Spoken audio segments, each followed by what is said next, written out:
There is a story, an image from the ancient world, that captures the pinnacle of earthly power and its most terrifying limitation. The Roman triumph. A victorious general, his face painted crimson in the image of Jupiter, parading through the thundering heart of the empire. He rides in a four-horse chariot, draped in purple and gold, a living god for a day. Before him, the spoils of war, gold, weapons, captive kings in chains. Around him, a river of humanity roars his name. In that moment, he is more than a man. He is Rome itself, triumphant, eternal. But behind him in the chariot, standing just over his shoulder, is a slave. A man owned by the state, whose sole duty on this day of ultimate glory is to hold a golden crown above the general's head and whisper a quiet, constant reminder into his ear. The legend gives us many versions of the phrase, but the historian Tertullian records the most potent, **ris post te. Hominum te esse memento, **. Look behind you. Remember that you are a man. Not a god. Not an immortal force. A man. Flesh and bone, destined for the same dust as the prisoners he parades through the streets. A single, sobering note of truth played against a symphony of adulation. A calculated measure to inoculate the most powerful against the poison of hubris. Now, place in that chariot the Emperor Marcus Aurelius. In the year 176, after grueling campaigns against the Germanic tribes on the Danube frontier, he celebrated just such a triumph. He stood there, the absolute master of the known world, the philosopher king. And we are forced to ask, did he need the slave? Did this man, who held the lives of millions in his hands, require an external voice to remind him of his own fragility? The answer lies not in the histories of the parade, but in the private journal he left behind. A book he never intended for us to see. What we call the Meditations, he called simply to himself. And in its pages, we find that Marcus Aurelius had no need for a slave to whisper in his ear, because he had spent a lifetime shouting it into his own soul. He was his own reminder. The book is one long, unflinching dialogue with death. He looks at the grandeur of the court of Augustus, of Pompey, of his own predecessors, and writes, simply, all dead. He contemplates Alexander the Great and his mule driver, and sees that death brought them to the same place. For Marcus, the practice of memento mori was not an occasional whisper. It was the daily, disciplined work of a man of iron, forging his own character against the anvil of his mortality. It was a constant, internal metronome, counting down the finite beats of a life dedicated not to power, but to virtue.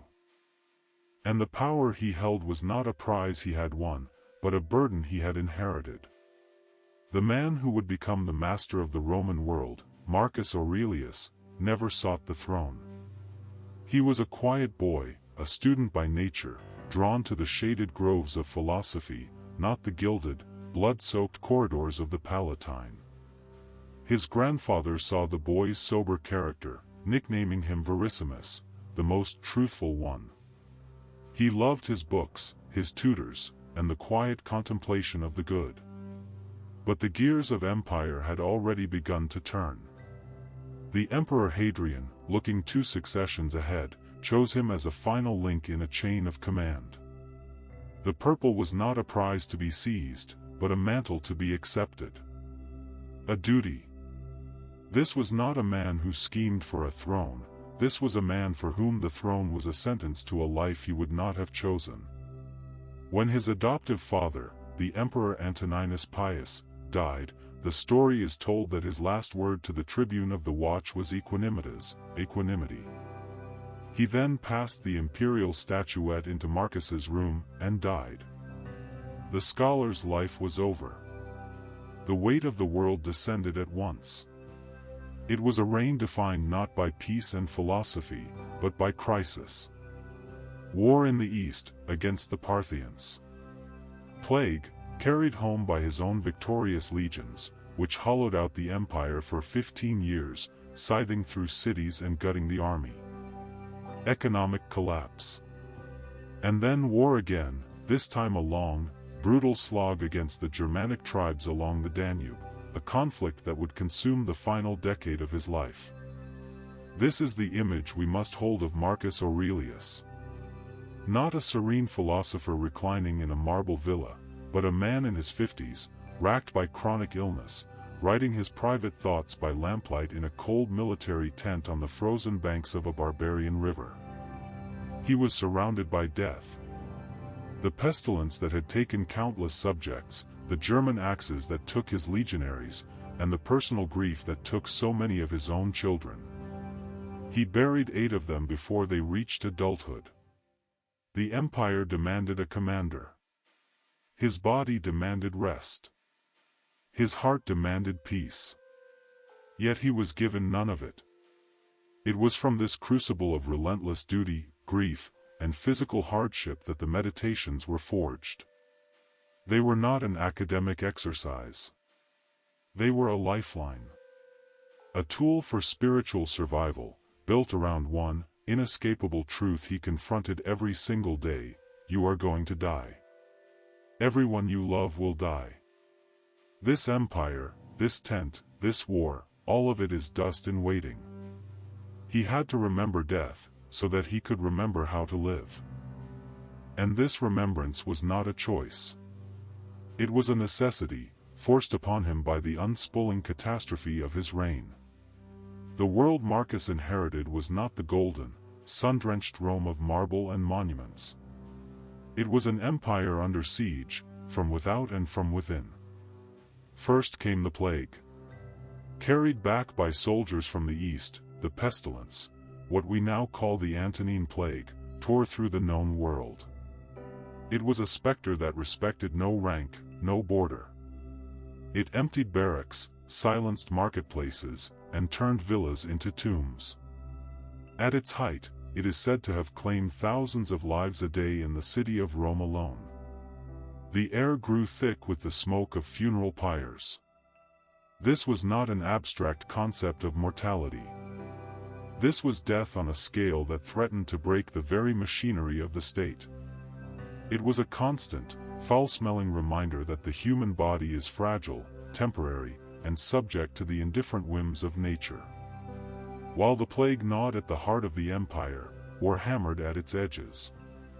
Along the frozen Danube, the Germanic tribes, the Marcomanni, the Quadi, surged against the frontiers. This was not a war of glorious conquest, it was a desperate, grinding struggle for survival.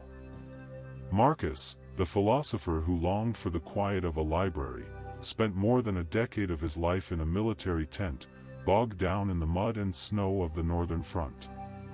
He saw men die from the barbarian's axe and the bitter cold.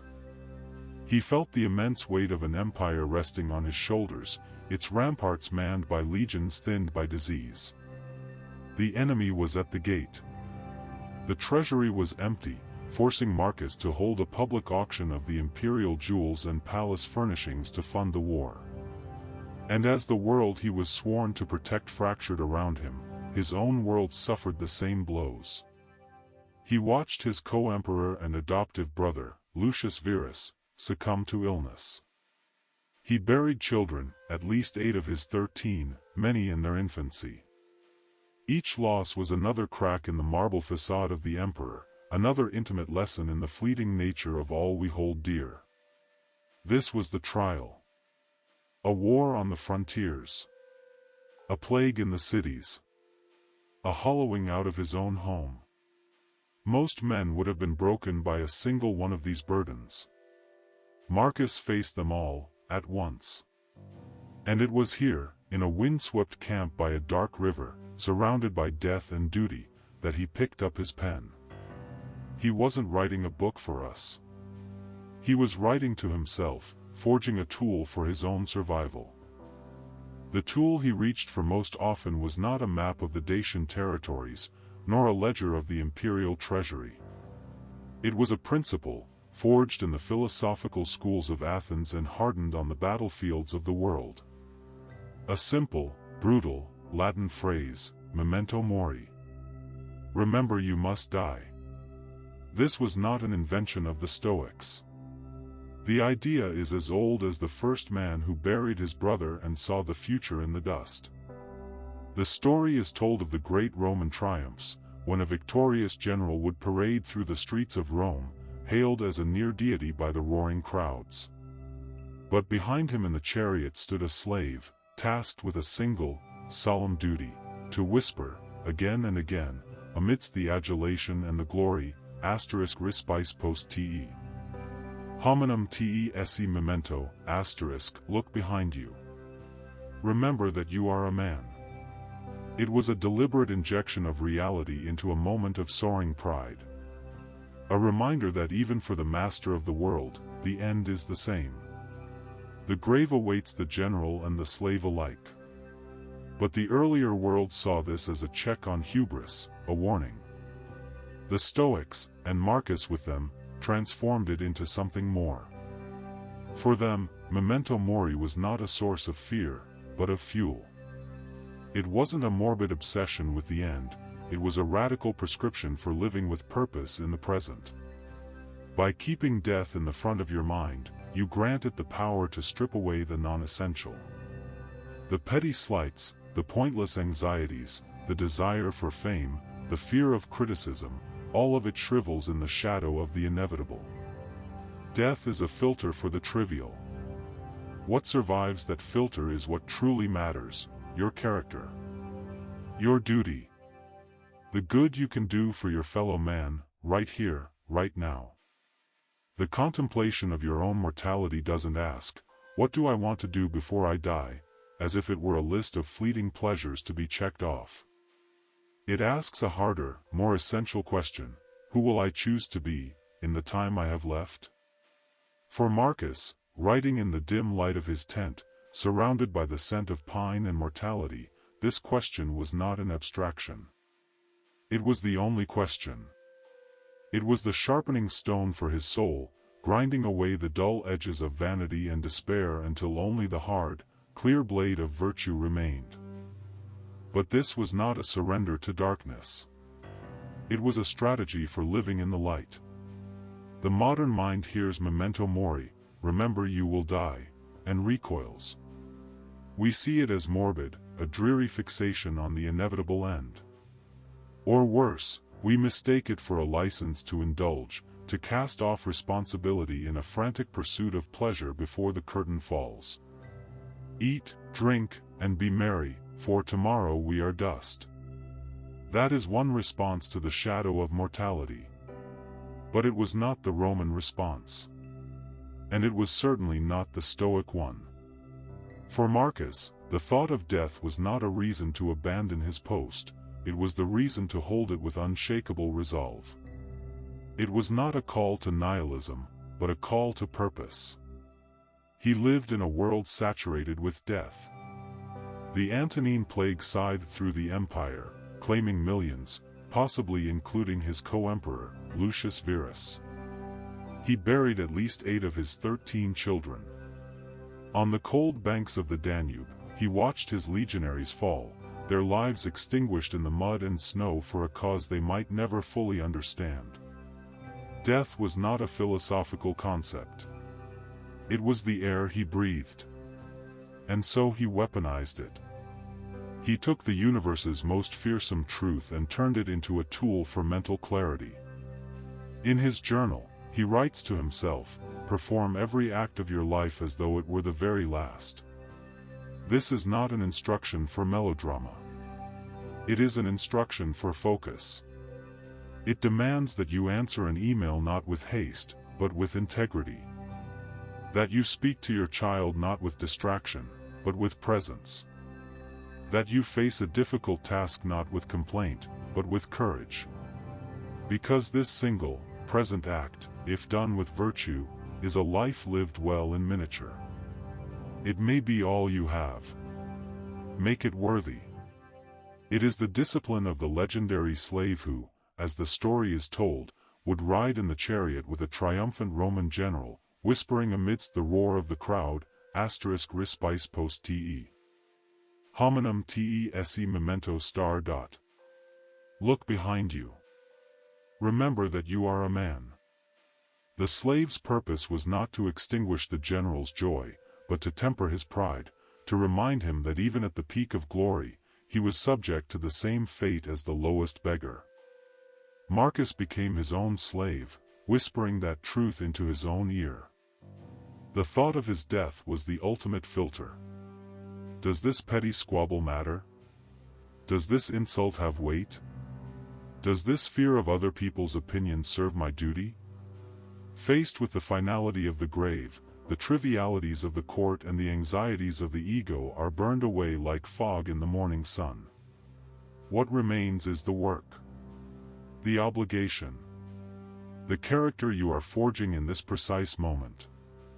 Memento mori, then, is not a death wish. It is a life-giving principle. It is the cold, clear water that sobers the intoxicated mind. It does not ask, what if you die tomorrow? It asks, are you living honorably today? The question strikes us where we live. Not in a marble palace, but in the scrolling feeds and crowded inboxes of the 21st century. We are not emperors, but the fundamental challenge is the same. His battlefield was the Danube frontier, ours is the tyranny of the urgent, the endless war for our attention. Every notification, every manufactured outrage, every petty grievance at the office, these are the barbarian incursions into the citadel of our mind. Consider the currency of your day. How much of it was spent on things that will be dust tomorrow? The bitter reply you typed but, perhaps, did not send. The hours lost to envy, scrolling through the curated lives of others in the digital amphitheater. The pointless argument replayed on a loop in your head. Marcus knew these thieves of time. He wrote of the gossiping courtiers, the inept subordinates, the sheer weight of triviality that threatens to bury a man's purpose. Memento mori is the clarifying agent. It is the filter through which all action must pass. When you hold an insult or a setback against the vast, silent backdrop of your own non-existence, its power shrivels. When you weigh a fleeting pleasure against the finite sum of your days, you see it for the bauble it is. The thought of death does not paralyze, it prioritizes.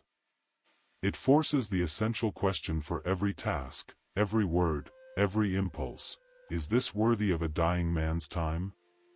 This was the exercise of the Meditations. Marcus was not writing a book for the ages, he was reminding himself, day by day, how to live. How to strip away the non-essential. How to meet his duties without complaint.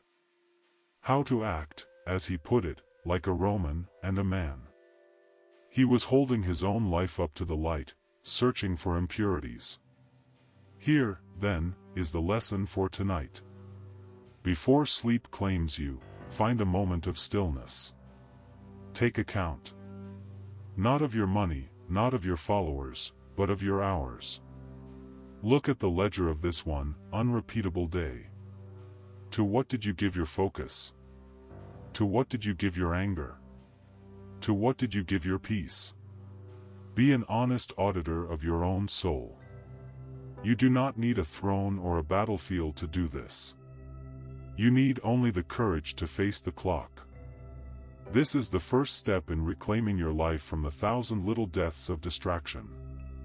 It is the quiet command to build a life that death, when it comes, can only complete, not diminish. So how do we begin? Not with grand pronouncements or vows made in the heat of inspiration. The Stoic path is built brick by brick, day by day, in the quiet moments when no one is watching. The work begins tonight. The practice is an audit of the soul.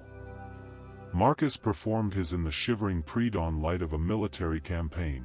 You will conduct yours at the close of the day. Find a quiet space. Take a pen and a simple notebook. The physical act is important. The scratch of ink on paper is a declaration of intent, a world away from the fleeting glow of a screen. This is your ledger. And tonight, you will write what may be its final entry. Ask yourself 3 questions, and answer with brutal honesty. There is no one to impress here. This is a conversation between you and your directing mind, your hegemonicon. First, what did I do today that was worthy of a man?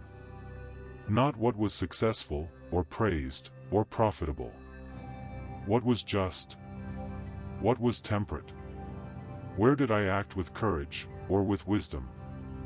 Identify the moment. See it clearly. Acknowledge it without pride. This is the standard. Second, where did I fail the man I aim to be? Where was I petty, or fearful, or lazy? Where did I allow habit to rule reason? Do not flinch from the answer. Do not invent excuses. Marcus knew that self-deceit was the most insidious poison. Write the failure down. Face it. To see a fault clearly is the first step in its correction. And the final, most vital question, if this day were my last, what would I regret? What necessary kindness was left unsaid? What important work was left undone for the sake of trivial pleasure? What truth did I fail to speak for fear of consequence? This is not an exercise in morbid fantasy. This is the application of the emperor's most clarifying principle. As he wrote to himself on the northern frontier, you could leave life right now. Let that determine what you do and say and think. By writing this final entry, you are not surrendering to despair. You are declaring war on the meaningless. You are gathering intelligence. The regrets of this imagined last day become the priorities of your first new one. The ledger is balanced. The page is turned. And you are prepared to live tomorrow, should it come, with the clarity and purpose of a man who knows his time is not guaranteed. It is earned, one day at a time. This is the promise of the practice. Not a longer life, but a fuller one. It is the path Marcus Aurelius walked to his very end. He would not die in his palace, surrounded by the comforts of Rome. He would die as he had lived for the better part of 2 decades, at his post, on the cold and hostile frontier of the Danube. The year was 180 AD. The place, likely the military camp at Vindobona, modern Vienna.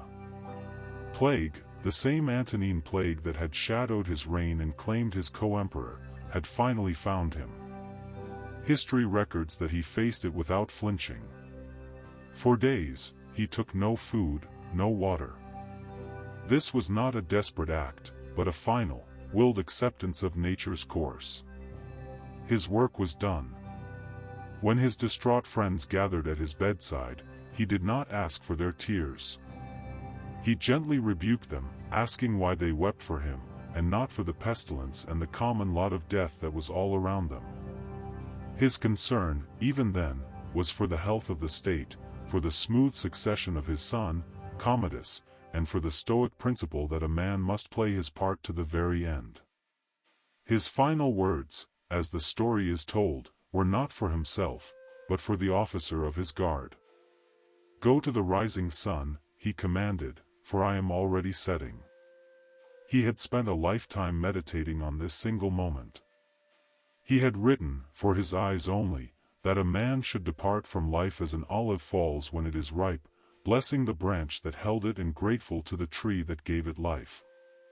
And so he did. The emperor was dead.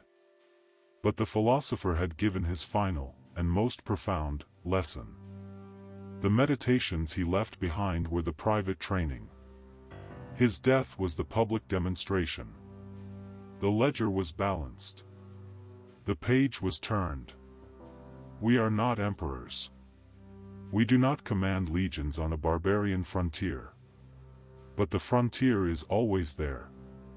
It is the boundary between the man you are, and the man you could be. It is the line between a life of quiet desperation and a life of purpose. Death gives our days their shape, their value. It is the dark frame that makes the painting vibrant. The question Marcus leaves us is not if the end will come, but how we will meet it. Will we arrive full of regret for the duties shirked and the battles not fought? Or will we arrive, like him, having done the work, ready to hand our post to the rising sun? It is one thing to accept the gentle setting of a long and dutiful life. But what of the man who sees his world, his republic, crumbling around him, and chooses not to bend, but to break? Next time, we look to an iron pillar of the old world. A man for whom compromise was a moral stain, and for whom death was not a release, but a final, defiant act of justice. We look to Cato.